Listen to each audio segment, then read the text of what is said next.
This be heard right here on WHCR 90.3 FM, the voice of Harlem. Welcome everyone to the newest episode of Be Heard Talk. This is where we have conversations about everything going on in race, politics, and culture. Of course, we are still locked down, sheltering in place. We actually live in New York City, so we have the statewide stay-at-home orders. I've been in quarantine for weeks on end. I've lost count of the dates. I know we're in a new month, but this is life in 2020, post COVID-19, and there's a lot to talk about. If you guys don't already know me, my name is Selena Hill. Please follow me on Instagram and Twitter at Miss Selena Hill. And again, shout out to everyone who is watching us via Zoom live. We appreciate all of you guys. Leave questions and comments as we talk, and we'll talk about that as we record the show. And shout out to everyone who is listening via podcast on SoundCloud speaker or wherever it is that you get your podcast. How's it going, Stanley? I mean, it's going okay so far. Just trying to make sure we got the interwebs working. For those of you who don't know me, which I think are like 1.5 people in this chat, this is Stanley Fritz. You can find me on Twitter at Stan Fritz. You can find me on IG at Stan Fritz. You can find me on Snapchat, but I'm not usually using it. So you'll find my name, but you won't find anything new on there. I miss my barber. I haven't had a haircut in like 2 months now, so there's that. You're not trimming your hair yourself or doing it yourself, Stanley? No, because I know I'm not good at those things, and it'll be really, really bad if I do that. And I love myself, so I won't. Myself. So yeah, okay. This is the world I'm living in right now. But you know, I'm healthy. My friends and family have their health, so I'm feeling pretty good. At least as good as you can in these moments. That's good. How do you feel, Tammie? Hello, viewers. I'm feeling okay. Y'all don't know this, but I got on with Stanley and Selena and fully intending to just get ready for the broadcast. And I started crying like a weirdo. So I guess today is really not my day, but I don't know. I'm here to talk crap, and I'm here to, try to figure out what we can do moving forward, because the state of the city is an emergency right now. I'm tired of being in my house. I'm tired of seeing people congregate outside. And most importantly, I'm tired of seeing Cuomo's name on my feed. I am over it. So. Yes. Yeah. Well, thank you so much for that, Tammie, and glad you're pulling through. You look great. Thank you. So yeah. I'm excited to talk about a bunch of stuff today, but before we get into the main topic that I'm sure most people tuned in for, to trash talk Cuomo, can we talk about some news roundup stories, y'all? Yes, I feel like this was crazy. Okay, first things first. Since we're living on the internet, have y'all seen any cool Instagram lives? I'm live now, so mine's the coolest for me, but what about y'all? So, one of the best things I've seen on Instagram Live in the last 24 hours was Lil Jon versus T. Yes, it was so good. That was really, really good, man. That was primetime TV. If you missed that, you definitely missed a moment in hip-hop and music. And we've been getting these beat battles since the Rona started. So Scott Storch versus Manny Fresh. I think Swiss Beats and Timbaland had one. Mm-hmm. So we've been getting pretty lucky. I think today is Teddy Riley versus Babyface, which is different. I can't wait for that one. But that's been one of the high points of the Ronies, because everyone's in the house, so we get to share that. And for those of you who are new to the show, the News Roundup is a section where we talk about the news stories that happened through the week, things that made you laugh, cry, curse, or flip a table. So, that's the thing that made me laugh this week.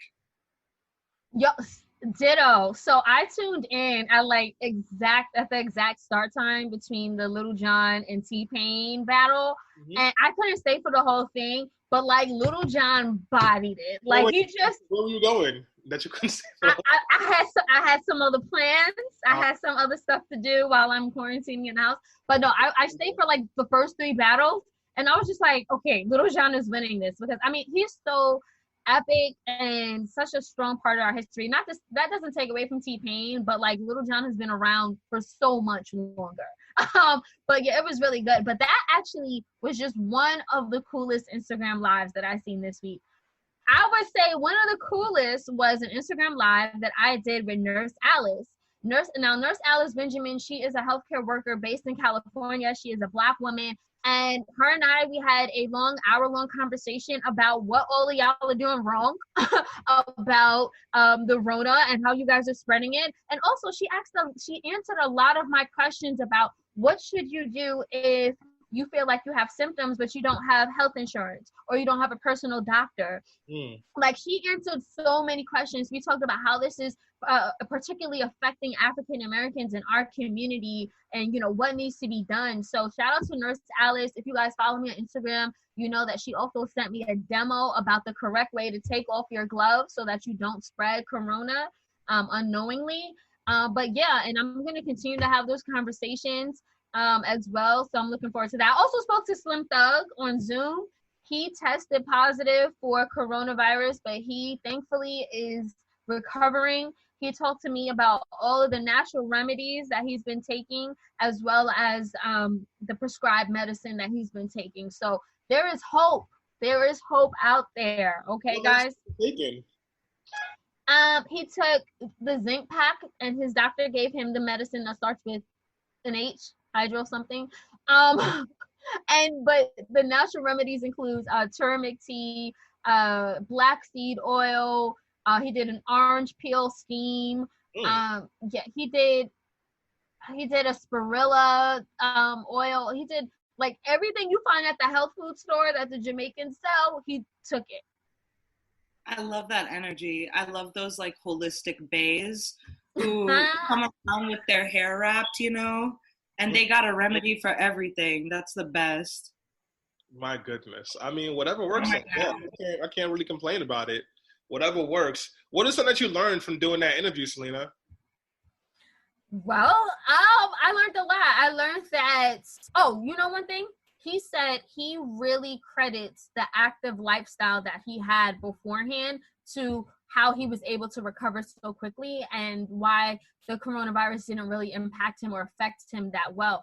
That much. He said he's been running 3 miles a day for a while. He also boxes every single day and he works out every single day. So he was very active. And him and we spoke about Scarface, who was another historic rapper who literally said, I almost died from the coronavirus. And like, there's a huge, like the contrast is stark between, I don't want to just compare them, but again, if we're not on top of our health, you can really like put yourself in jeopardy if you did come down with corona, God forbid. Yeah. This makes me so sad to hear because I definitely spent like a solid 13 hours straight on the couch last weekend watching Tiger King. And like, I fancy myself active or whatever, but like this quarantine got me straight chilling on Netflix. Wait, can we talk about Tiger King? Because that was a crazy show. Stanley, I know you. Selena, did you watch it finally? Today, okay, it was on my to-do list. I didn't get to it, but I know everyone in the world is watching it. I know the Kardashians are even watching it. Celebrities are watching it. And I think he's in jail. But Stanley, like, fill us in. What am I missing? Tiger King is about white people who love animals, hate black people, and also make music videos. And it's the most amazing thing I've ever watched in my entire life. And that guy deserves it's about so much. Like, it's about polyamory and gay love and fluid genders and sexualities. And it's about tigers and big cats, but also about like narcissism and greed and rivalry. What is it not about?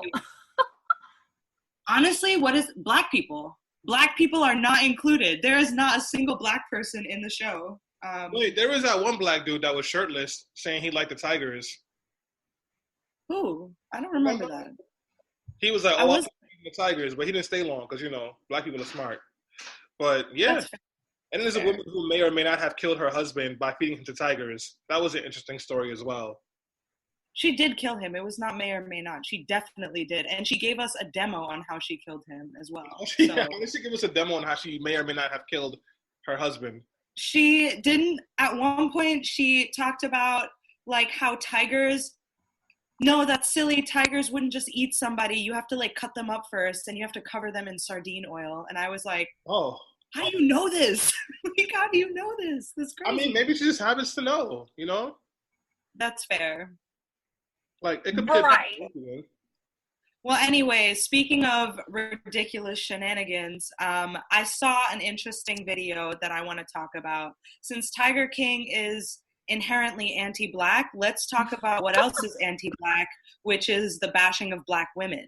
Steven Jackson, a retired NBA player, came out with this spicy video this week where he basically kind of tries to give advice to younger brothers coming up and tells them, his advice is like sound. He tells them, you know, brothers, you need to watch out who you nutting in, and like, you know, make sure that you find the woman that you love and have your kids with her, because basically having tons of baby mamas is a lot of drama. And he's correct. Like, I don't know what it's like to have baby mamas, but he went off on Black women. He really he did too much, in my opinion. He basically said that the thing stopping most Black men from success is bitter Black women. It's the lack of opportunity and bitter Black women more than the police. So, bitter Black women. Really? Yeah. For people who want to check out the clip, I'm going to put it in the chat.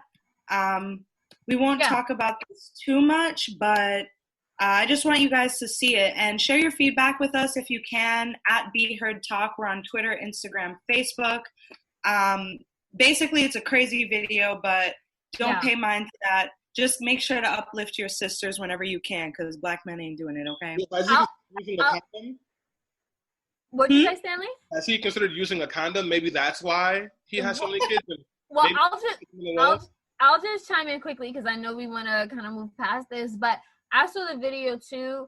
It was very alarming, the things that he said. I know he tried to clean it up afterward and apologize and stop generalizing Black women. It sounded like he had some very negative experiences with the women in his life. And I think that when we have these discussions, we need to understand how we're talking and reflecting, especially on the women in our own community. So I'll just leave it there. Valid. You're better than me. Before we wrap up the news roundup, guys, I just have one last topic that I really, really want to get to you guys about. I'm going to make it short and sweet because I'm planning on doing a presentation later this week. So tune in for that. I want to talk to you guys a little bit about mutual aid, and I want to talk about the difference between mutual aid as we see it in academic context versus in the hood. So first, I want to say I'm not an expert on mutual aid. I'm just getting into this now, but I'm someone that screamed into the void because I've been really anxious and worried about my neighbors. And I feel like the most important thing we can do right now in terms of being positive is not just taking care of ourselves, but others. So basically, mutual aid is just the idea that you give help and you get help, period. Like, you have resources. That better not be an ambulance. You have resources to give, or you have a special skill or a talent. You give it to others, and you get what you need from the group. It's very community-based. It's been around as long as we know. People do this all the time. Like, in communities, we see it all the time, how neighbors rely on each other for food. They share meals, favors, like, yo, you look after my kid, I'm gonna take care of you this weekend, whatever. The Black Panther Party, Young Lords, activists in New York, especially activists of color, have been doing this for as long as we know. But right now, it's important to look at this kind of in a structured sense and see how we can pull into our communities. So what I've been doing for the last week is compiling resources for different demographics of people in the city who need help. And then I've also been joining a number of mutual aid groups all around the city just to kind of keep tabs on what they're doing and what systems are working for them. I'm looking to plug more people in if they have time or energy to do stuff in their community. This Thursday at 7, I will be hosting, I don't want to call it a teach-in because I don't really feel like I'm a teacher, but basically a teach-in. I'm going to show you guys the resources I have, and we're going to talk about, how groups form to be a source of resource and labor for other people. So if you're interested in getting involved in any capacity, whether that's donating, running errands for those who can't, organizing, flyering your building, providing emotional support, please tune in this Thursday at 7. I'm going to be putting out stuff on the Be Heard Talk as well as my own pages, especially on Instagram, at Miss David if you nasty. But definitely follow our pages to get update on that. And lastly, I just want to leave you with this, right? We have no one but ourselves. This main segment is going to be all about how the New York State government is failing us in a pandemic. We're talking about how the federal government is failing us in a pandemic. And what do we do as people of color when the government fails us? We band together for ourselves. So please reach out to me if you're looking for a way to get plugged, because I am more than happy to share resources and connect you guys to groups, all right? One love. Amazing. Thank you so much for that. That was amazing. And I appreciate the segue as well, Tammie, because you are absolutely right. We need to talk about what is going on in New York State. In fact, when in a crisis, it's natural for many of us to turn to our faith, our loved ones, and our leaders. However, as the coronavirus pandemic continues to implode, President Donald Trump has demonstrated just how incompetent and ignorant he is by repeating false statements about COVID-19 and making decisions that will ultimately lead to unnecessary deaths in this country. On the contrary, New York State Governor Andrew Cuomo is receiving national praise, as Tammie just mentioned, for demonstrating empathy, competence, and leadership in a way that Trump can't in wake of a global pandemic. Apparently, people love a straight-talking, authoritative man with a PowerPoint. But as he is the leader of the state that is currently the epicenter of the coronavirus, and he is exhibiting what many of us would envision as leadership, I can't help to question, are we looking into his record and what's happening behind the scenes? And, not only is he being praised as this national leader, but he also became a media darling within the past few weeks. For instance, the New York Times is arguing that, and I quote, Mr. Cuomo has emerged as the executive best suited for the coronavirus crisis. Jezebel ran a story titled "Why We Are Crushing on Andrew Cuomo Right Now." Excuse me, that was Vogue. And Jezebel ran a story titled "Help, I Think I'm in Love with Andrew Cuomo." So I'm and those publications are more so, at least they present themselves as left-leaning. So it can be very alarming, to say the least, that this is the way he's being projected. But if we take a really good look at what's happening, we can see that Andrew Cuomo, he was actually slow in reacting to the growing crisis. And, he made decisions that prioritize a neoliberal agenda over the lives and livelihoods of the most vulnerable.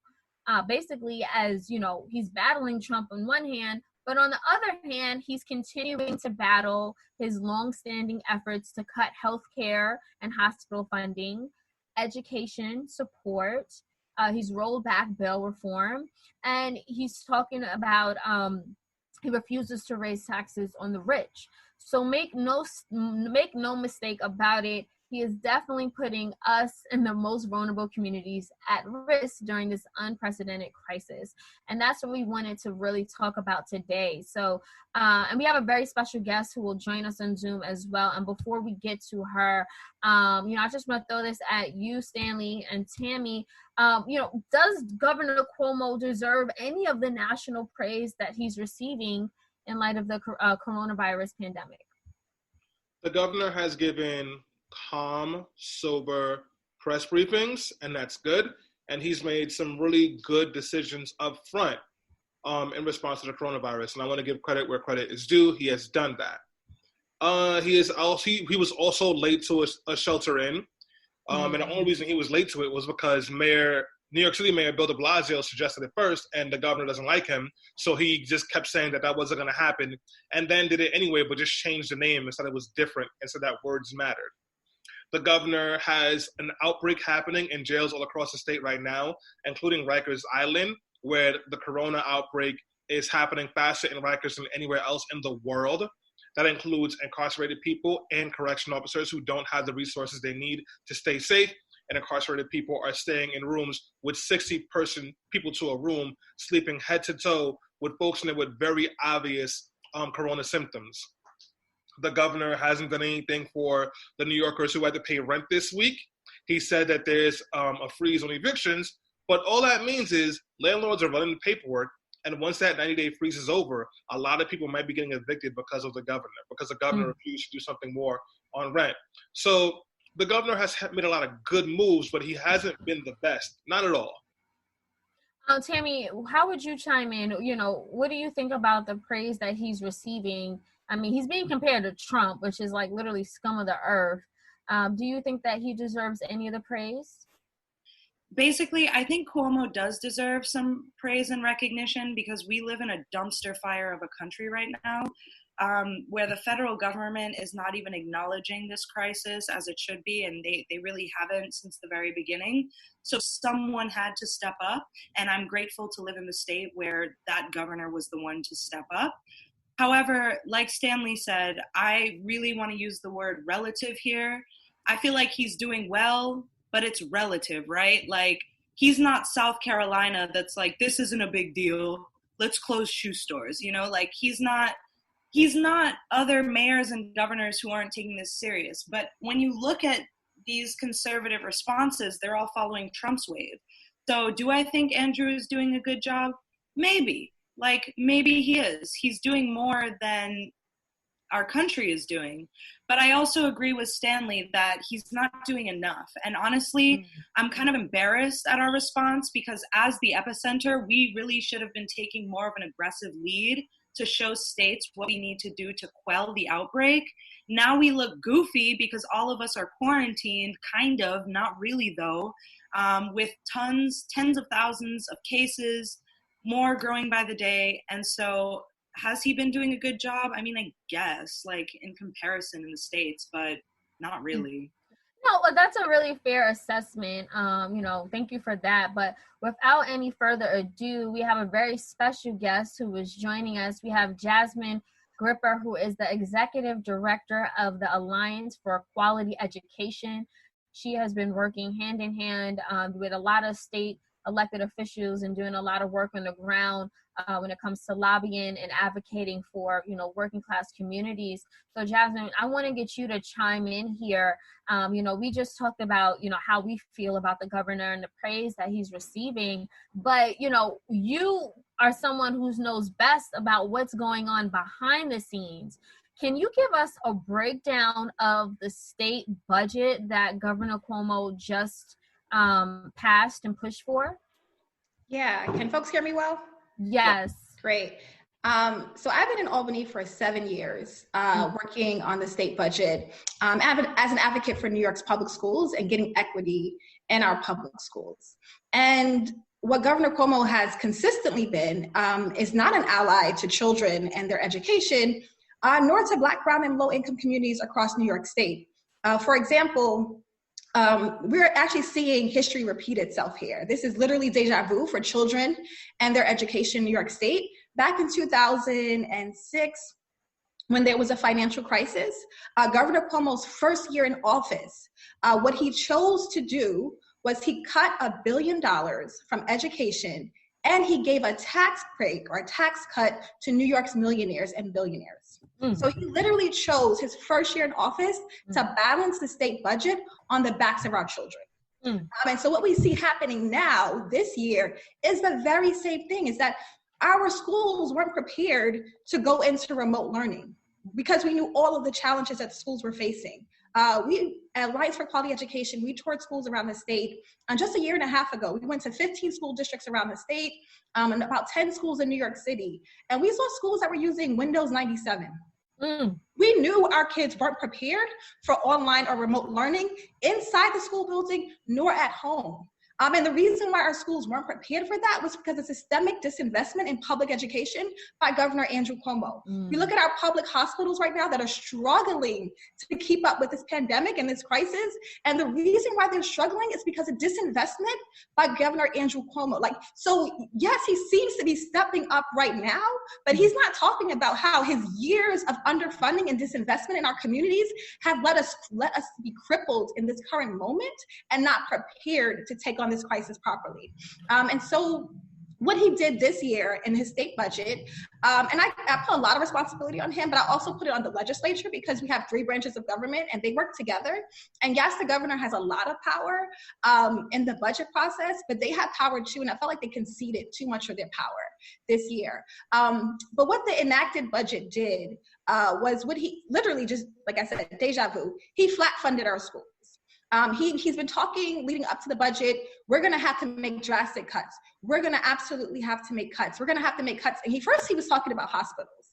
And everyone's like, you're going to cut hospitals in the middle of a pandemic? That just really seems like foolish, like the obviously foolish thing to do. So he stopped talking about that as much.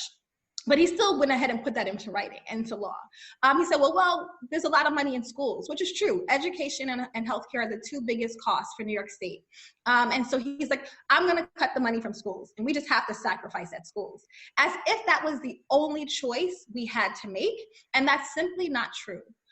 New York State, we live in the wealthiest country in the world. New York State is one of the wealthiest states in the wealthiest country. We have more billionaires in New York than any place on the planet.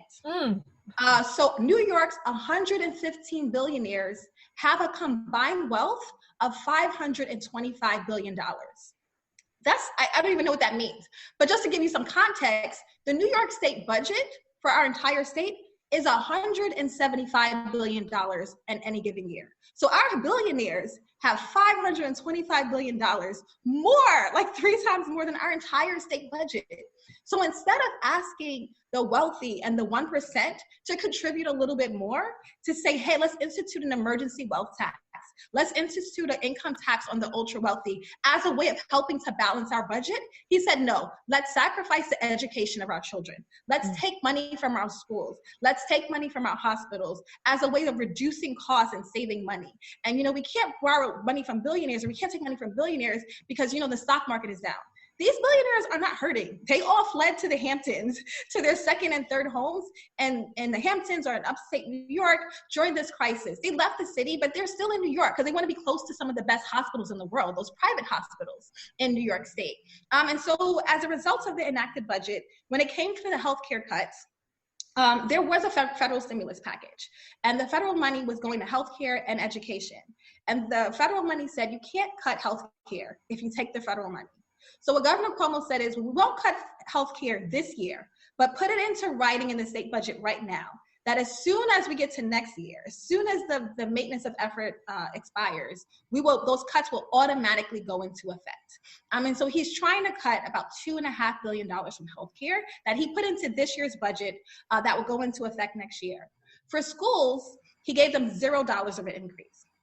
And what he actually did was he actually cut $1.1 billion from schools this year. And he used the federal money for education to plug in that same hole. So instead of using the federal money to give schools a little boost at this time so that our schools could be okay, he cut $1 billion from schools and then used the federal money to fill that cut in a way to say schools would remain even. And the problem with that is like schools, their costs go up every year. Schools are really dealing with this pandemic the same way everyone else is. Our children are literally dealing with this crisis and trauma the way all of us are. So they're going to go back to classrooms after this long time of alleged remote learning with all the learning loss and have bigger classrooms. They're going to go back to their schools after experiencing trauma and not have guidance counselors and not have support staff. And so he's literally setting up our kids in our public schools to not be responsive to the crisis, but to actually fail our communities and fail our families again. Jasmine, thank you so much for just giving that elaborate breakdown of what this budget is doing and what our governor is doing, especially when it comes to our children. We need to be protecting our children, but, not only that, but the governor has also been rolling back a lot of progressive reforms. I want to throw this one at Stanley because, Stanley, you have been working for 4 years to pass the bail reform laws, and it finally was enacted at the top of this year, and he's rolling it back. Talk about the work you've done, Stanley, what this law was doing and how it was trying to help criminal justice reform, but now it looks like that just, is by the wayside. So can you break that down for us, Stanley? Yeah, so last legislative session in 2019, we were able to pass a bail law that got rid of bail for almost all nonviolent misdemeanors and some Class E nonviolent felonies. And it was pretty big. The jails in New York State had reduced their populations by 20% in the first 2 months of this year. And we were really looking at a trajectory where we'd be able to close places like Rikers Island and some of these other jails that hold people who have not been found guilty of any charge just yet, but can't afford to get out because they can't afford to pay an arbitrary bail. And the first 2 months of this year, we saw an uptick in fear-mongering from the police, the NYPD, Mayor Bill de Blasio, the Republican Party. And because of that fear-mongering, the Senate Democrats, their leadership, and the governor decided that they wanted to roll back the bail law. And it wasn't because the bail law wasn't working. The bail law has actually been working. And for those of you who don't understand the purpose of bail, it's just to make sure you return back to court. And that was working. People were being sent home and not having to sit in Rikers Island or any of the jails across the state, and they were coming back for their trials and their court cases. And the governor and the state senate, and really the state senate, if I'm being honest, pushed really hard to roll these laws back because a whole bunch of folks who were usually white, who were usually police officers or district attorneys who were upset about the lack of power they would have now to unnecessarily remand people, pushed back. And they've really fought to change this law. So what we have now is a system that is going to help our jail populations increase. And because they're only interested in the politics of things, not actually what helps communities, they've delayed the law to go into effect until around October so that people can't say that they're putting more people in jails during the coronavirus, but they can brag about rolling back the bail laws right before the elections in November. It's really frustrating as something that like I and others have worked on for years to see something like this happen. And it goes to show, like the governor is pretty straight up. The governor has no political compass. He only cares about himself and what will make him look important. So for him, he doesn't care if more Black and brown people are going to go to jail or possibly die in jail because of the coronavirus. He does not care. He's at 81% approval rating nationally, so he can screw anybody over to get what he wants. Thank you so much for that, Stanley, as well. Tammie, I want you to chime in here because, we're hearing about everything he's doing, the rollbacks, the cuts, and you started the show talking about how upset you were with the governor. We titled this episode, Governor Cuomo is Still Trash. What, in your eyes, why is he trash? Is Tammie on mute? Go ahead, Tammie. So I'm not an expert in state politics. I've worked a little bit in the nonprofit world, but mostly I'm just a citizen here. And what gets me is how shady he moves.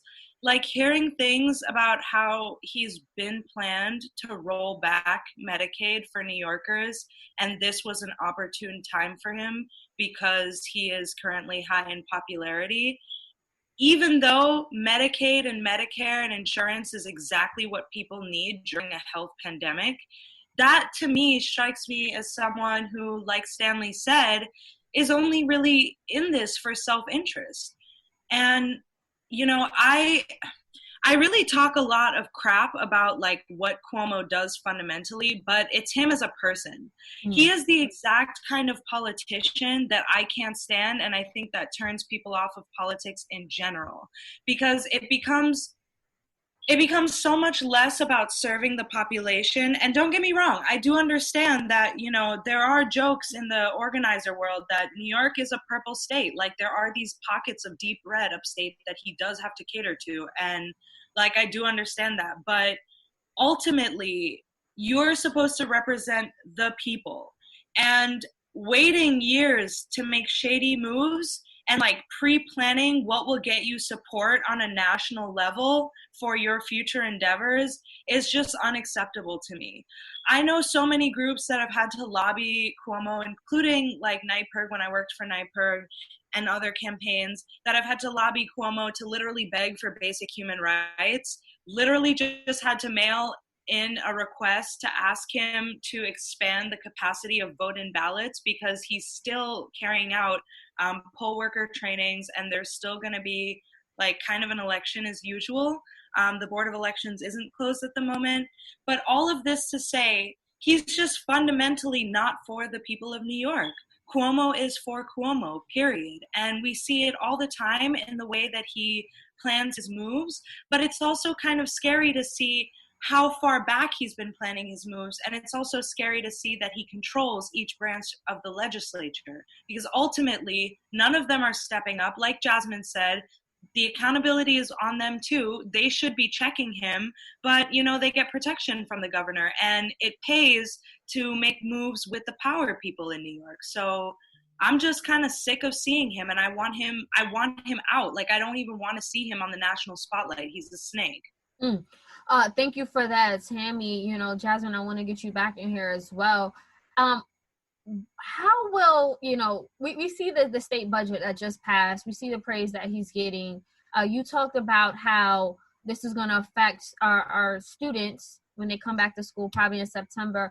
Are there any other things that we should be looking out for? Like, how will the state budget play out in the next couple months to a year, especially when it comes to working class communities in New York? Yep. So what happens is the state starts with its budget process, and in that it decides how much money it's giving to schools, how much money it's giving to aid into local communities and local governments. And so a portion of that is like what's going to the MTA, what's going to New York City. And that happens all across the state. And so now city, local governments, and school districts will have to make their budgets based on what the state is allocating or not allocating to them. What Governor Cuomo tried to do, even before this pandemic started, was to shift costs from the state to local governments. And we've seen him do it with the MTA constantly, right? That the MTA is a state responsibility. And what he says is like, I'm going to shift the cost from the state and say New York City should pick up the burden. And he's been doing that throughout this pandemic as well. And so the next step is, what is New York City going to do? New York City is about to do its own city budget. And from my understanding, New York City's mayor and the city council is looking to make 4% cuts across every agency. So that means New York City's healthcare. So it's like a double impact. It's like the state won't do it, and then the city can't do it. And so there's going to be another cut to education. There's going to be another cut to healthcare. There's going to be another cut to housing. Literally all of the institutions that we rely on and that are critical for our communities are going to start making drastic cuts because the local governments don't have the money. And even the ability to tax their wealthy citizens, like New York City can say, well, we have a lot of the billionaires here. Let's tax them. The city can't do it on its own. The city has to get permission from the state and Andrew Cuomo. And he's saying he wants to protect billionaires, even at the expense of everybody else. And so the thing we have to look for is how this impact is going to go local, right? We always say like local government is the most important. And yes, the state government is absolutely critical because there's so much power at the state level. But what the state does will have drastic impacts on every part of your community. We already know like the list of hospitals that are set to receive cuts in the future. We already know what schools are going to have cuts going forward. That information is already out there. And so I think it's our job as advocates to make sure it's easy for the public to access that information and to build a strategy and a plan to push back from it. What the governor has also given himself the power to do in this extraordinary time is to make rolling budget cuts. He's saying, listen, this is the state budget. I want to give myself the ability to assess revenue about 3 or 4 times a year, quarterly, and perhaps make cuts if we still don't have enough revenue. Mind you, 2 of his dates, the 2 first dates that he wants to reassess revenue are before we have any tax filings, right? We pushed the deadline back. So we don't actually expect to have more revenue before people file their taxes. And we pushed that date back. And so he's giving himself permission, and the legislature has given him this permission, to go ahead and make ongoing cuts. So this might not even be the end of the state budget. What he's pushing for is to say, hey, COVID is worse than we thought. I'm actually going to make harsher cuts to school. Oh, it's worse than we thought. I'm actually going to cut more from housing and healthcare. And what people don't realize is all the years and the decades of $1 billion of waste. How many people in Cuomo's administration went to jail over the Buffalo billions, right? His economic development plans that cost our state billions of dollars and generated like no jobs.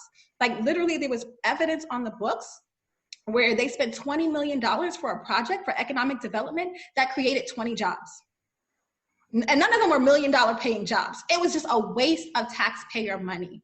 And this idea that he always pits us against each other, right? He pits the housing advocates against the education advocates, against the healthcare advocates, that we have to fight for scraps and we have to live as if there's a scarcity mindset. And that's simply not true. There's an abundance of wealth in this state, and there's an abundance of inequality. And if Governor Cuomo really cared about working class people and those who are struggling, he would ask those on the top to pay a little bit more to protect the rest of New Yorkers. I think so. When Cuomo gives his talking points, people have to look into the details. And I'll give you just one clear example of how he's so deceptive in his language. I think people have heard of the Excelsior Scholarship Program. New York has free tuition for CUNY and SUNY. I think from the latest data we heard is about 3% of students at SUNY actually benefit from his Excelsior Scholarship Program. And probably less than 10% of kids at SUNY, at the state universities, benefit from his Excelsior Scholarship Program. It literally is a good talking point. It sounds great, but when you look at the details, he actually wasn't helping the students who had the most barriers. He actually wasn't helping students who had the greatest need. It was actually a benefit to middle-class families who weren't getting a lot of tuition assistance from the federal government. And people who were making $100,000 or more can now have access to more financial assistance. And so he says these things and people take them as face value. And he's simply just, I wouldn't say he's simply lying at times, right? Like, and I think it's a harsh word to use, but politicians lie, and Governor Cuomo has been lying to the public. So when he says, oh, there's no money in the state and I have to cut, that is a lie. When he says we have free college tuition for anyone going to CUNY and SUNY, that is a lie. And so when he says that he rolled back bail reform for protections, it's like, that is a lie. He did all these political calculated things because that's what he wanted to do. And he doesn't care that if the people who get hurt in the process are the people who look like us. And I think that's really real, that his policies have had a systemic racial impact on our communities for years. Thank you so much, Jasmine. We really appreciate that breakdown and for you joining us today and giving us, the insight. I appreciate you, sis, and the work that you're doing. So I just wanted to thank you for that. And now, Stanley, I want to throw it back at you because, we're hearing the breakdown. We're hearing what he's doing and what he has done, how he's rolling back these reforms. I did some research into Governor Cuomo, and he's the typical aristocrat. He's a typical millionaire, billionaire. Do you think that, because is it because he lives in such like an elite society, elite world? He married a Kennedy. His whole family is from like this elitism. Is that the reason why he doesn't care? Like, that's just me looking at it from like an outside perspective, because it really troubles and bothers me when we have these elected officials who act like they care about their constituents, the working class. They say the right things, but behind the scenes, they're cutting us off. And I'm like, how do you show so much empathy in front of the camera, but behind the cameras, it's like he doesn't even care about us? Well, I don't think it's, you can be rich or be connected to people with lots of power and have empathy and common sense. I think it's less about that and more about him. The governor is an egomaniac, for lack of better words, and his interest is himself. He's very interested in his legacy, and he's very interested in being seen as a better governor than his dad was. And in a lot of ways, he's chasing the ghost of his father in a way that he pushes his policies and he wants to be seen. And he has aspirations for much higher office. So obviously there's no pathway for him to win the presidency because, he's a corny white man with nothing interesting about him. And without this moment right now, he would still just be a corny white man with nothing interesting about him. But he can set himself up to get a nice cabinet position, or if Joe Biden wins a nomination, he can really use that to extract as much power and influence as he likes. And that's what it's all about. And if anyone jumps in to try to undermine that or get rid of that, then he kind of goes after them. Because once again, it's not actually about, the people are just a collateral damage. He doesn't care about that. It's always about him. It's always about him. Wow. Tammie, what are your thoughts and feelings on, the governor reelected? I don't know if you were living in New York when he first got elected, but is this something that you expected from him, or does this take you totally off guard? I mean, I wasn't here when he got elected, but I mean, I'm never surprised. Like, the first I heard of Cuomo was me as like a baby organizer, like begging his office to ban fracking on a statewide level. So that's my introduction to Cuomo, and I feel like it's really been apt. I feel like Cuomo embodies to me exactly why people hate politicians and don't trust politicians, because someone can really smile in your face and then stab you in the back. And that's exactly what his MO is, but on a statewide scale. I feel like we're not talking, our communities, this is difficult to say because I love this show and I love y'all, but even on a more accessible level, like when we say cuts to the budget and rollbacks and stuff, people don't know what that means.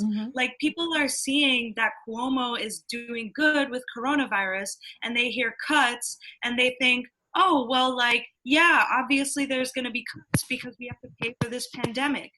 No. Like, in every context, like, we need our communities to understand that this means there will be, like Jasmine said, less guidance counselors available in schools, bigger classroom sizes. It will mean that, state services will be harder to access because the lines will be longer. There will be less employees. There will be less revenue and resources split among more people.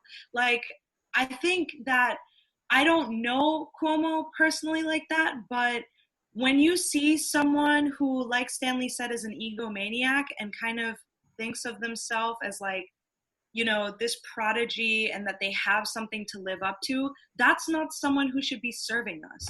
If you are doing public service work, it can never be about you, because the moment you make it about yourself and your goals, you tend to not really prioritize the people who don't matter as much to your agenda, which is always going to be low income, working class people of color.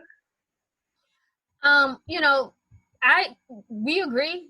Thank you guys so much for, breaking it down. But the question is, Stanley, how and why are elected officials like this continually getting elected and then reelected? So, like Jasmine said, Cuomo is responsive to his campaign donors, and he has more money in his campaign account than any governor. So that's who he's going to respond to. And one of the things that we can do to hold folks like Andrew Cuomo and elected officials, problematic elected officials like the few of them who are in the state Senate, is campaign finance reform. And what that means is, like, publicly financed elections, give regular people the opportunity to run for office without having to get money from corporations and big businesses and billionaires. Because when you're like Andrew Cuomo and almost all your donations are coming from big businesses, from lobbyists, from a billionaire who told a black woman that she's the worst thing to happen to black kids since slavery. When that's who you're getting your money from, who cares what the people think? Because as long as you're pushing the agenda forward, they'll be good. And we need more people who can run for office and be in office without it hovering over their heads. Or if that billionaire gets pissed off at that elected official for doing the work of the people, that elected official knows they can run on publicly financed dollars against whatever hack candidate the governor or his benefactors might put against them. Tammie, to Stanley's point about holding the government accountable, how can we hold Governor Cuomo accountable, particularly for the policies, the practices, and his politics that are going to affect Black and Brown communities? Well, I think we have to start from the ground up. I think this is why organizers talk about the importance of local politics, because ultimately, Cuomo isn't just answering to himself and his donors. He also has to work with the legislature simply because that's how our Constitution is.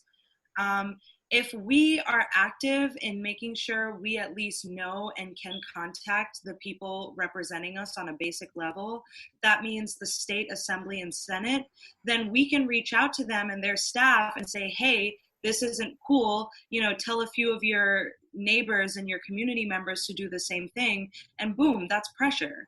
That means they're answering directly to their constituents, and they're going to have to bring that up whether or not they feel comfortable about it. I also think that on a base level, people are, paying more attention to Cuomo because he's on a national level, and we kind of tend to ignore local politics.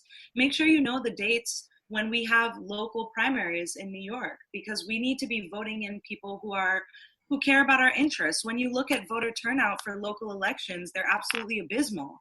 And the same few people end up getting voted in repetitively who kind of have a safe spot and don't really feel the need to make any active change because there's no pressure on them and there's no competitors. So, pay attention to that local stuff. Absolutely. And Jasmine, I just want to give you the last word as we wrap this conversation up. What can we do? We talked about the problem. We talked about how, Governor Cuomo is doing a lot of dirty politics here behind the scenes. What can we do? Those of us who are activists, but those of us who aren't activists, what should we be doing? Yeah, thank you for having me on your show today. I want to say, I agree with everyone. One, elections are important, but not just the general elections. In a state like New York, primaries are where the vote happens. You have to vote in the primary elections. That's about getting crappy Democrats versus more progressive Democrats. And paying attention to local primary elections are absolutely critical to shifting the narrative. The other thing is get connected and get plugged in. Whether you consider yourself an activist or not, find a community-based organization, either in your neighborhood or an issue-based organization from something you care about, and get plugged in, because all of the orgs make easy ways for you to take action, right? You can email your representative by this way. Here's a phone script. You can call your representative. We offer trainings, and you don't have to be all the way plugged in, but you can do your part every time the opportunity arrives. And so get plugged in and get connected to some organization. I'm going to even say, if you can, contribute and give your dues, because these organizations are doing the work to keep New York State accountable and to keep our politicians accountable to doing what's best for our communities. So definitely get plugged in, get connected, use your vote on primaries and election time. And the last thing I'll say is talk to your community members. When you get informed, share that with your friend who you're just chatting with. Bring it up as you are beginning to learn stuff, because the more people know, the more it's easier to combat this narrative that Cuomo is pushing. And we can combat the narrative that's pushing at those at the very top if we talk to our neighbors. We are talking to people all the time. Bring it up. Don't be afraid to have the conversation of politics in your household. Bring up hey, I hear people that say they like Cuomo, but did you know he was trying to cut hospitals in the middle of the pandemic? Mm-hmm. Don't be afraid to have that conversation. I had to tell my mom, and she was like, I'm calling Cuomo right now, right? And she took the initiative. And also because it's been hitting home, right? We had a family member who got really sick and couldn't get tested here in New York. And she was my mother was so appalled that someone couldn't get a test that was feeling sick and could be exposing the rest of their family. She wanted to take action. So we're in a moment where people want to feel empowered. They want to take action. And if you can help them because you know a little bit more, or you know an organization that's doing great work, connect your friends, connect each other. Let's continue to build community while we're doing social distancing. But thank you again for having me. I'm glad to be on this program with you all. And the work you do. No, of course. No, we appreciate the work you do as well. And I'll just close out by saying this, because as I started this conversation, in a time of crisis, everyone is looking for a hero. However, I think that it's time for us to take the blinders off and to stop putting so much faith in one person, one flawed human being, especially someone like Andrew Cuomo. Because to me, a real hero would not be trying to cut Medicaid. A real hero would not be trying to cut funding for hospitals. A real hero would not be trying to cut education, which is, a lifeline for many Black and brown students who don't get, nutrition at home, or maybe they can't get, they're not they come from an environment where it's not as safe, and they really see these schools as a safe haven. That's not what a hero would do. And I think that another thing we should all walk away from this conversation with knowing is that we are our heroes. We are the people, the heroes, whatever it is that you're looking for, it's already inside of you. And I think that if we all step up and work together collectively, then we can elect people who represent our best interests. And if we can't elect them, we can be that person. Stop waiting for that hero and stop looking to these people, because they're going to let us down. It's up to us to be the heroes, the community leaders, to be whatever it is we're looking for. We are that person. So I just want to end saying that. Again, I want to thank everyone who listened to the show today, who chimed in. Thank you again to Jasmine for calling in today and chiming in. And, we'll see you again next week, next Sunday.